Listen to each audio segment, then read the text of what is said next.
In today's video, I am going to teach you how to merge tickets in HubSpot. Merging tickets is useful when two separate tickets are actually about the same issue, or when duplicate tickets were created by mistake. By merging them, you keep your record clean and make sure important details stay in one place. To begin, log into your HubSpot account and look at the main navigation. Go to CRM, then select Tickets. This takes you to the Tickets Index page, where you can see your current pipeline and all the tickets your team is working on. Take a moment to confirm you are in the right view and pipeline, especially if your portal has multiple pipelines, because you want to merge the correct records. Next, click the name of your primary ticket. The primary ticket is the one you want to keep as the main record after the merge. A good rule is to choose the ticket that has the most complete information, the best timeline of activity, or the correct owner and status.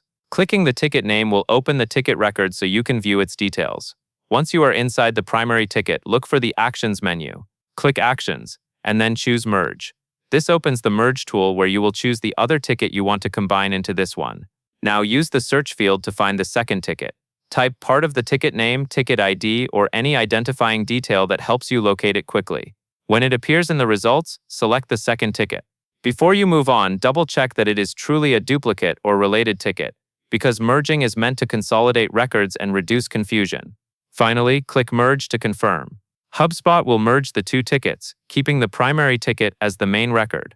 After the merge finishes, review the ticket details and activity to make sure everything looks correct. This quick review helps you confirm that the merged ticket is ready for the next step in your support process. And that is all there is to it.